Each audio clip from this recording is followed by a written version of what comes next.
Good afternoon, it's Joyful Hermit. Today I've been able to do a little bit more reading in this book, a biography of this man, Venerable Francis Libermann.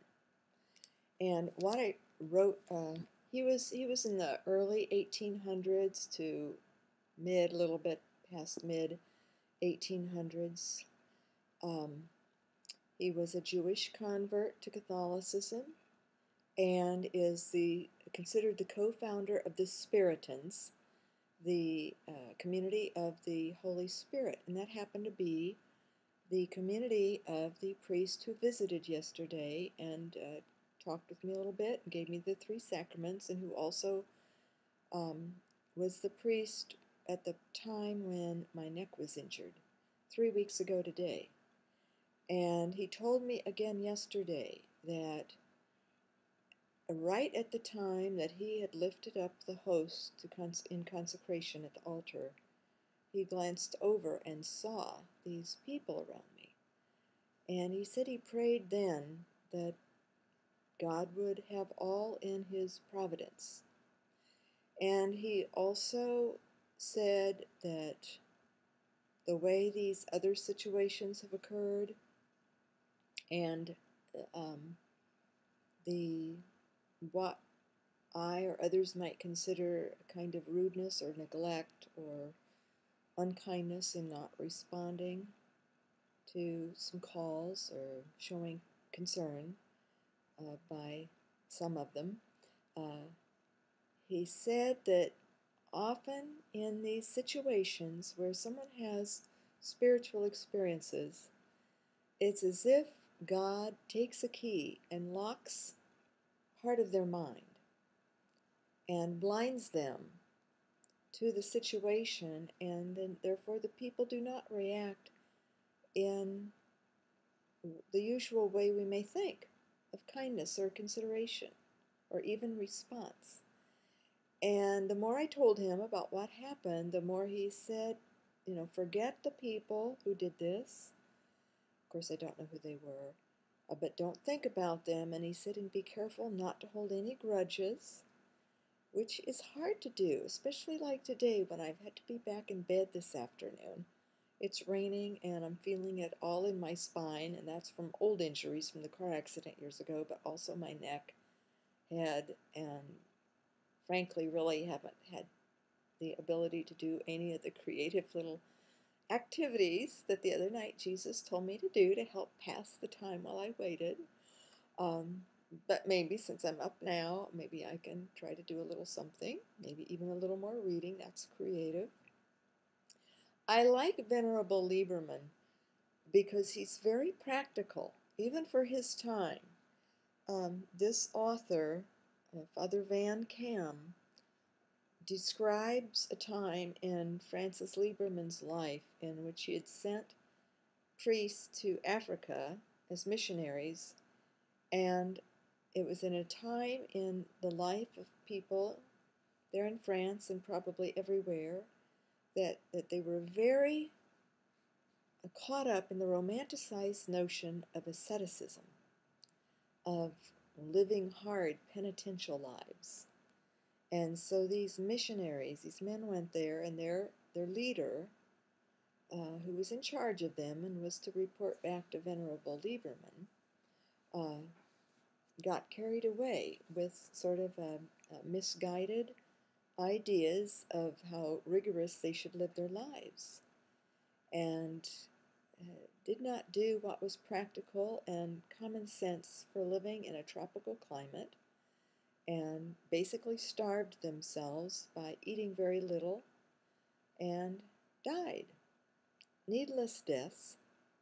And so I see some of that sometimes. In fact, perhaps I got caught up in that some right after I became Catholic a little bit, especially with the godmother, who was an elderly woman, and some of those notions of austerity. And we have a group, our current new prelate has some of that aspect. I think I've mentioned the young woman that is sort of locked away, in a way. They said separated, totally separated from the world, as if that was really a good thing for hermits or even necessary. And then there's another group that he has that he brought with him, just starting out, and they wear brown robes like St. Francis did back in the 13th century, and they won't go barefoot or in sandals even in the wintertime. And they say they're mendicants and beggars. They're all, at least at this point, healthy and young. Won't have a garden, but they've been given property by the diocese. They've been given cell phones. They've been given upkeep, medical help, anything that happens if they cut their feet in the city streets.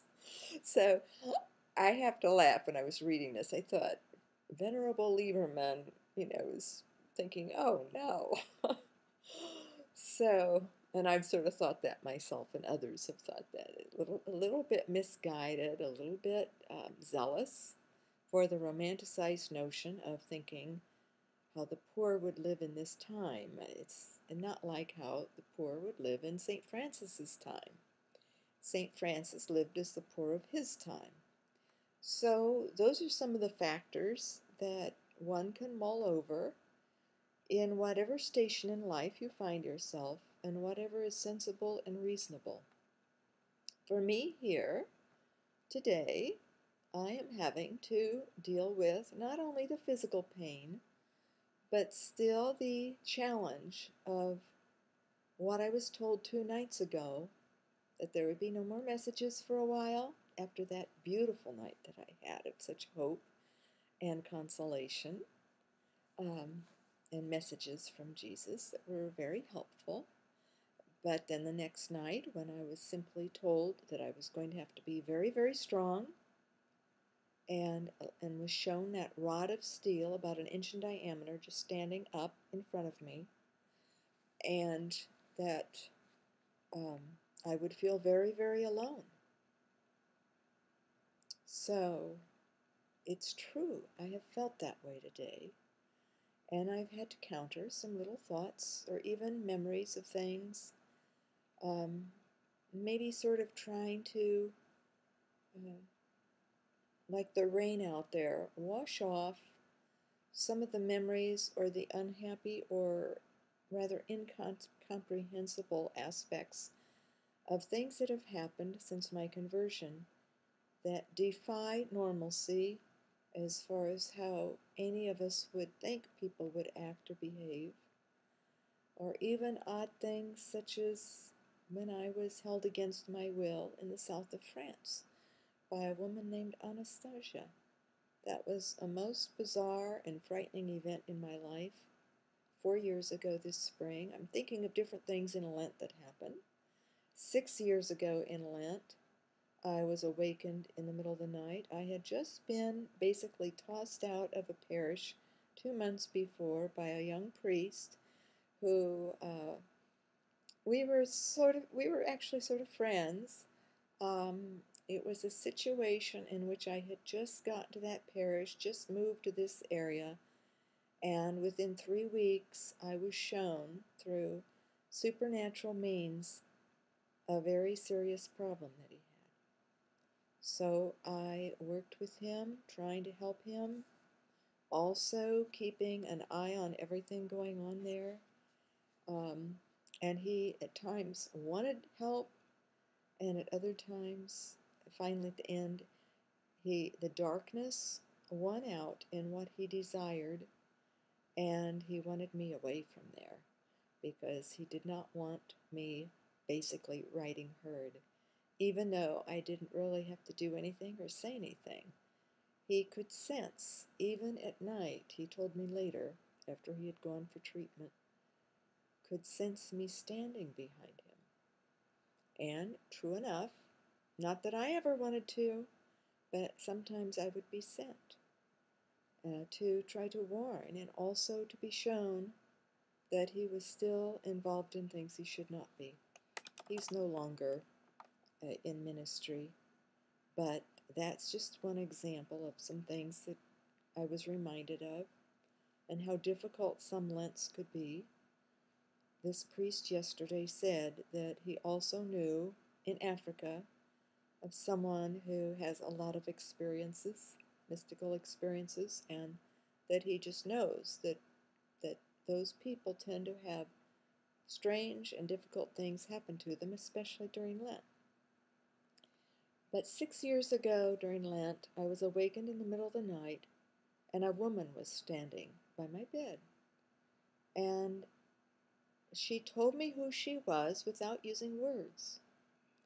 And then I recognized also in a deep knowing that is hard to explain how, but it was. And it was Joan of Arc. And I amazingly had never had any contact with her prior. I've often wondered about that. But she told me that I was going to need great strength and courage. She handed me a round gold, what she called an amulet, on a chain, and told me to wear it around my neck, and that it would help protect me. It's some kind of a blessed metal, but she called it an amulet specifically. Then she placed over my heart and slightly to the left and above a solid bar of 5 gold chevrons. And then she left. And in the morning I marveled at it, and it was before I really put a lot of connection into when I would, something like being told I was going to need a lot of strength or courage. I didn't move beyond that other than the awe of what she had given me. I looked up amulet, that word is French, figures, and what it means, a kind of a protective measure, protective charm. And then chevron actually are used to designate and to give courage, and it's another French word. However, then in the next few weeks, a couple of weeks later, and throughout that Lent, I had to take action. I was shown more supernaturally, and also had it confirmed in the physical realm that it was time that I had to report the troubled person. And it was a very difficult time for me, and hard. And it took a lot of courage and a lot of strength. And also part of it is that after I'd been tossed out, basically, cruelly treated, I partly didn't want to have to revisit any of it that I knew, any of what had happened or any that I knew about it. So, but I did, and it all ended up for the betterment of the young man and of the church, for the church. And I acted in time before others were actively hurt. Of course, I guess I sort of bear the scars, or I wouldn't remember it. And I'm hoping today that the rain is washing that memory of that Lent away, and of the 2 years previous, and of other Lents that have come and gone in the last 17 years. So it's best to let nature work with us, and the sufferings that we have, body and mind, even if the bodily sufferings don't necessarily leave, we can, in great faith, allow things such as the beautiful rain that the Lord has here today, everything greening up within ours, let that wash away any of the smudges, grudges of the mind, the emotions. God bless His real presence in you. I'm praying for each and all, and I thank you for your prayers for me. And yes, it is rather lonely, and it's going to take strength. And I am praying that what is ahead isn't going to be more than what I can bear. But God has always made that promise that it never would be.